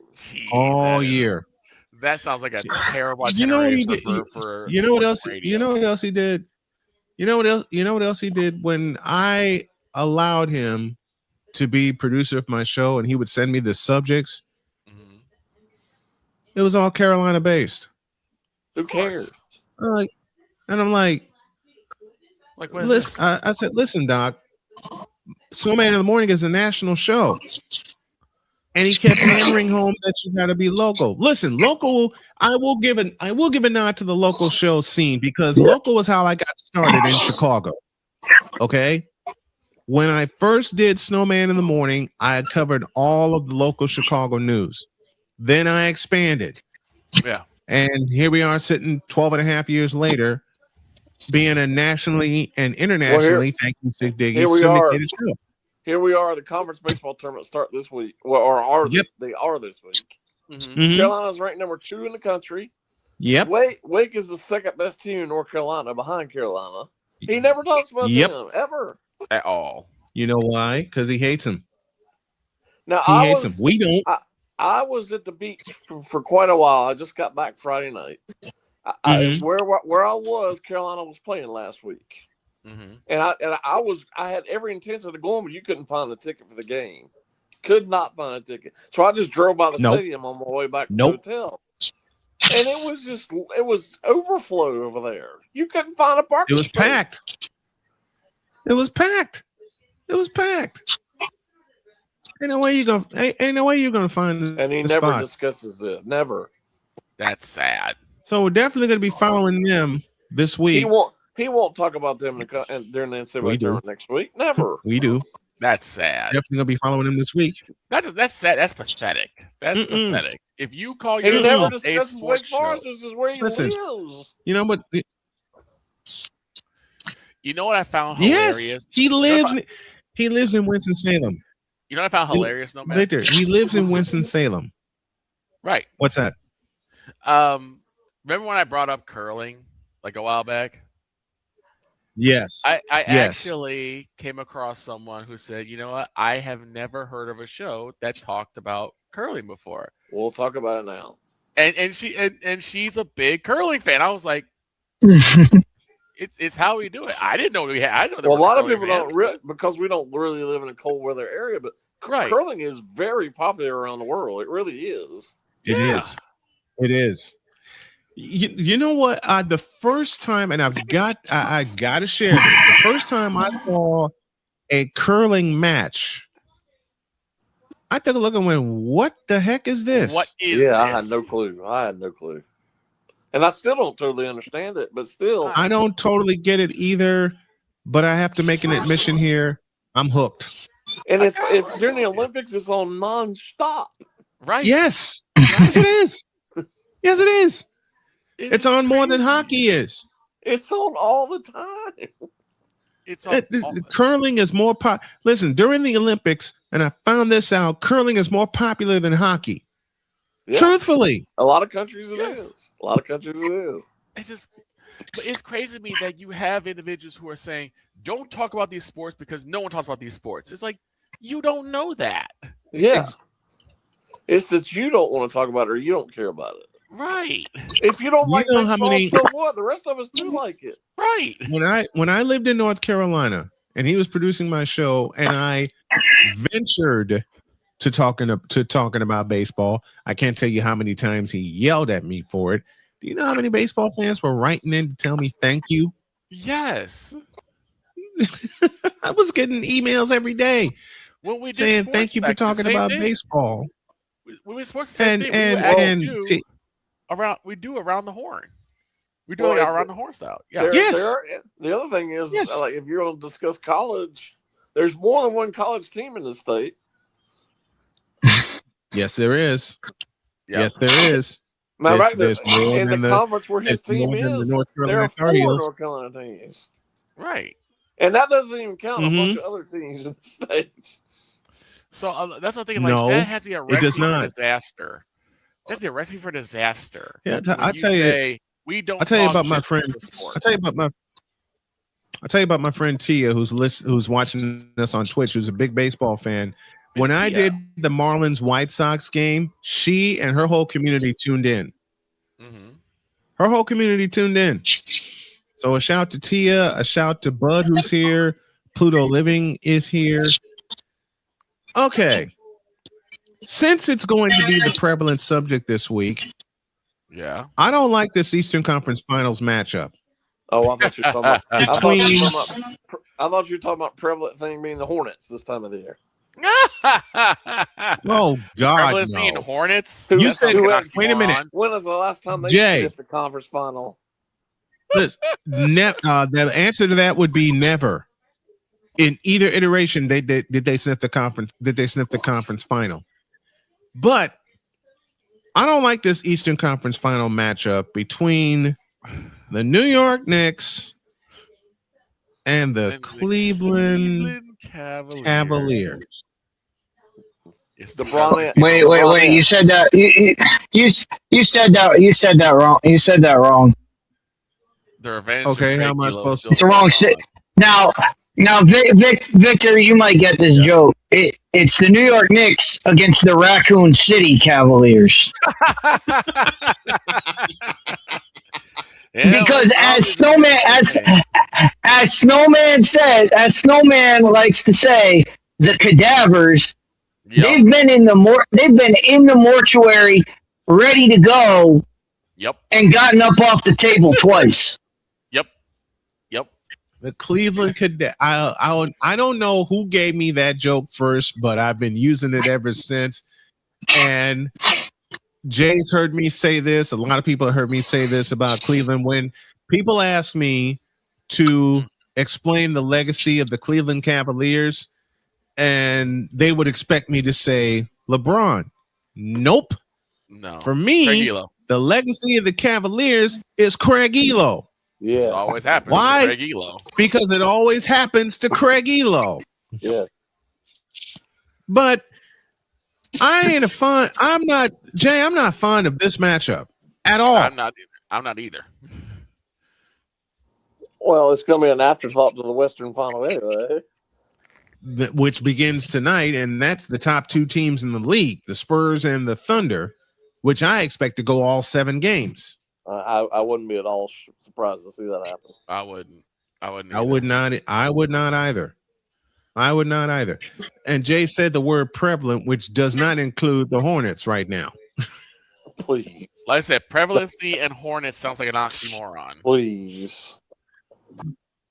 When is the last time? Jay just sent me a. I'm not even talking about the playing game, which doesn't count.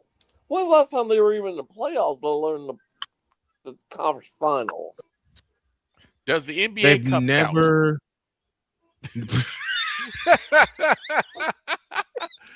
Does the NBA Cup count? Otherwise, no. No.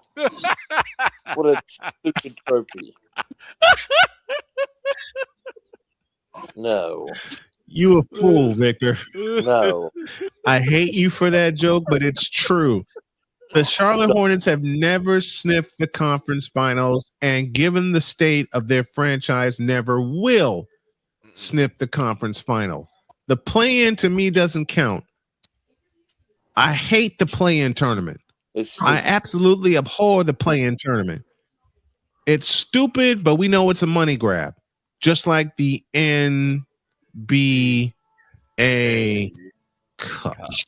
Well, like I said, that's a total money grab. This means more basketball. Yes, it is. Yes, it is. More people, and that's how they get the money. That's all that matters. It doesn't mean anything in the grand scheme of things. There's no. It means absolutely nothing. Means nothing. So I got a question. If you win and I'm smiling 2 feet deep because I'm getting ready to laugh as I ask this question. Mm-hmm. Are the Knicks cursed right now? Because they won the NBA Cup this past year. They did. Every team that has won the NBA Cup got pimp smacked in the playoffs. Yep. Which They frightens sure me because they're playing the Cleveland Cavaliers. Well, the other thing is They're Cleveland playing the just Cleveland finished. Cadavers. Cleveland just finished. The Knicks hadn't played what, a week? Right. Over a week. Mm-hmm. I mean, you don't want to have that much time off this time of the year. No, you really No, don't. you don't. Because you're gonna be rusty. You're gonna be like out of shape for a bit. You're gonna be rustier than Rusty Staub at the plate for the Mets. That's like the Hurricanes hadn't played in a week and a half. Nope. And they're still waiting to play because Game 7 between the Montreal Canadiens and the Buffalo Sabres is tonight. I don't believe. I think the Eastern Final starts Thursday. And I gotta do. So they're going to go. I believe it's be 11 or 12 days without playing once they start playing on Thursday. Right. This is at least 12 days. At least I think 12 the last days. time they played was last. And to make the joke that. Yep. And to repeat the joke that we always do here. Thank you, Ryan McCoffey, for this. What? 2 black men talking baseball and hockey? Oh my goodness! Right. How dare we? Wait a minute. Let me do this. Let me do this right. Let me do this right. This entire panel talking hockey and baseball in the same. Wait a minute. And baseball in the same conversation. What's he going to do if North Carolina gets an MLB team? Well, that's what I'm asking. Is like, do you like? That's what I was Not wondering. Is that why? Listen, No. if North Carolina ever gets a Major League Baseball team, I'm on the horn begging to be their play-by-play announcer in a blink of an eye. Period. Well, he won't talk about you. I can promise you that. I will. Listen, I don't live in Carolina anymore, but I did for 2 years. The sorry no account Panthers and the sorry less than no account Hornets. But Bob, as I've told you many times before, far and away the best pro sports team in North Carolina is the Hurricanes. It's not even close. It's the Carolina Hurricanes. Right. Not Carolina even Hurricanes. remotely close. And he doesn't speak of them at all. Never. No. In And fact, that's crazy. In fact, I got yelled at one show when I replaced a segment idea. Here's what happened. I replaced a segment idea of his, and I talked hockey. Because for the longest time, I taped my show for air. Do you know this man called me? Oh, no. Yelling at me saying, why did you talk hockey? Because it's a sport. Right. Because the Carolina Hurricanes are doing what they need, are doing what's necessary to win. Because I'm a Blackhawks fan.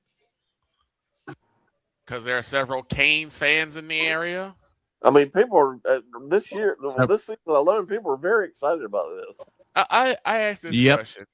Do you guys know like what was like the average like amount of listeners he would get for that station? A lot. Someone like how? As I sent you this before, this morning, Snowman. It'd be more than people talking about why does Joel Embiid need a contract extension, as what he was talking about this morning, apparently. Who cares? I'm just thinking, really? Like, how? I saw that. And how is Joel Embiid a topic for discussion when they just got pimp slapped by the New York Knicks? Yeah, the Knicks just beat the snot out of them. I don't get it. And got embarrassed by having it was almost a Knicks home game up there last week. In Philadelphia. I mean, it was swarm in Philadelphia. They get embarrassed. Yep. They get embarrassed by 30. With a capital EMB. You're not going to win. And not for Embiid either. Right. You're You're not going to win with Embiid. You're not. They will never win with Joel Embiid. Never. I had people get mad at me when Ben Simmons got drafted in 2016. The Invisible Man. Everybody was so excited. Yeah. And I said, how'd that work watch out? this.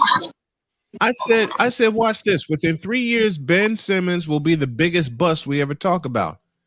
Oh, the venom that was spat toward me. But It's then like- 3 years, it's like- 3 years later, I get It's people like, contacting me saying, you were right. Yeah. It's like when Scam Newton was drafted by the Patriots. I told everybody, God. including family members, that they would never Yep. win with him.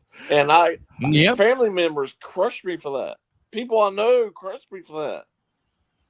How'd that work out? Did they ever win with him? Why? Just imagine how it feels to be a Knicks fan. Your team gets over the hump. They get to an NBA Finals, and they have to face Clyde Drexler and Hakeem Olajuwon and the Rockets that were an absolute juggernaut. Yeah. Well, I mean, look, you guys. Your get team mad. finally gets over the hump. Your team is favored in the NBA Finals this year.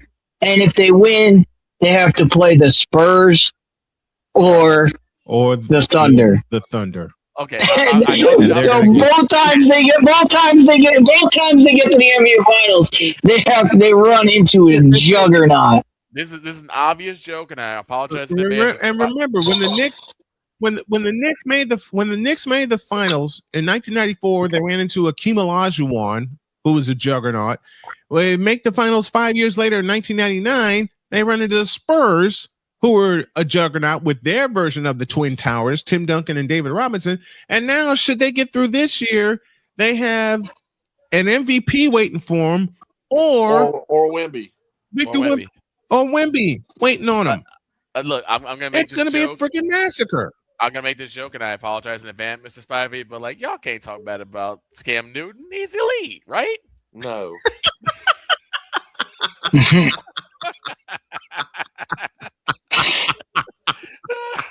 And that's for you, Jay. The throngs of people out there who think he should be in the Hall of Fame, shame on you. Wait, what? Oh my God! Look, there are a lot of people. Let me tell Victor. Let me tell you. When I lived in North Carolina, and Homer was producing my show, he threw that subject in there. He threw that subject in there. He put it in the form of a question. Okay. Should Cam Newton be a Hall of Famer? No. And he wanted me to talk about that for 15 minutes. Look, I gave him 30 hate, seconds. I don't hate Cam Newton as much as you guys do, okay? I thought he was like halfway decent, okay? Until people started learning how to read the read option. But Hall of Famer? No. Not a chance. Was he effective at what he did? Sure. But you cannot. Yeah, but it was a short amount of time that he did it. Right. You can't be a Hall of Famer. Everybody makes out like his whole career was fantastic. It wasn't. You know what? His Hall of Fame candidacy, if you want to put it that way, comes down to 8 games in 2015. That's it, and that's all. I admit it. He had a great season in 2015. I told people that. I can admit that he had a great season, but he acted like a fool in the Super Bowl. That you know exactly where I was going to go. Couldn't do a thing. That performance in the Super Bowl killed any type of. No, I'm not even talking about the way he played because it got. I know. I'm talking about the ending. I'm talking about the ending of it. Well, he acted like a petulant little child. Right. And I'm sorry. That whole I think it was Vaughn that was like and behind people him. never want to say that aloud. And they were yelling back and forth, and that's why they couldn't hear him. I'm like, bull. Come on, man, that's a lame excuse. That's baloney. That's too lame. And then we'll close here. Then the next year they had to face Denver again at Mile High Stadium, and he got pulverized. On Thursday Night Football, got smashed. Thursday Night Football. Here's the thing: you were the one that was doing a dab. No one knew about the dab until Cam started doing it. You know good and hell well you are going to get scrutinized even more, and as soon as you lose, people are going to bring that up. But people around here blamed it on the referees for how he was treated that night. Right. Which Really? makes no sense. But good Lord. All you have to do to answer that question is he a Hall of Famer is bring up one name, and that's it. If Cam Newton's a Hall of Famer, Jake Delhomme's a Hall of Famer, and there you go. And Jake Delhomme did better. And he's absolutely not. And you would have to ask. You'd have to say, all right, why Cam and why not Jake? And they can only answer that question one way. And before him, Steve Berline. All right, we got a split. Jace might be joining us every Monday as he does, talking all kinds of sports, including baseball, including hockey. And we tell the truth here. So, and curling. And curling. Oh, boy. And curling. There you go. This has been fun. Jace Spivey, thank you, brother. We'll see you next week. All right, guys.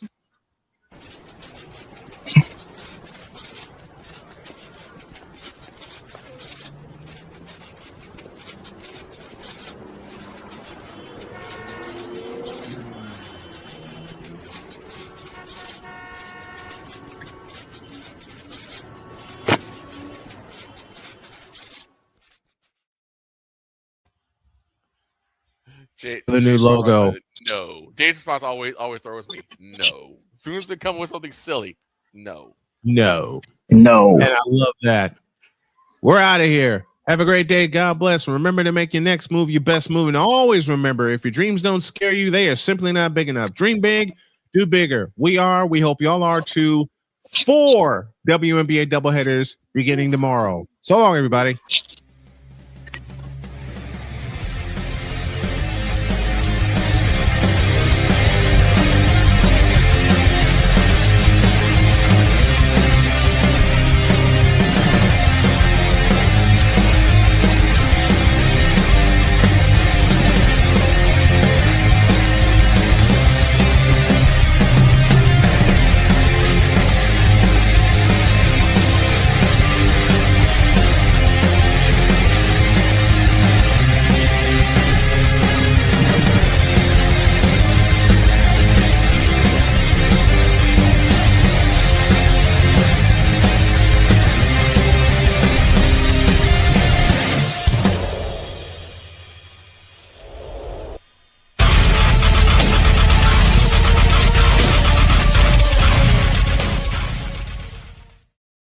Who has a better chance between the Knicks winning finals or the Jets winning a Super Bowl? The Meteor has a better chance than both of them. Hope y'all had fun. We sure did. We'll see you tomorrow. And to Damien's point, neither. We're out.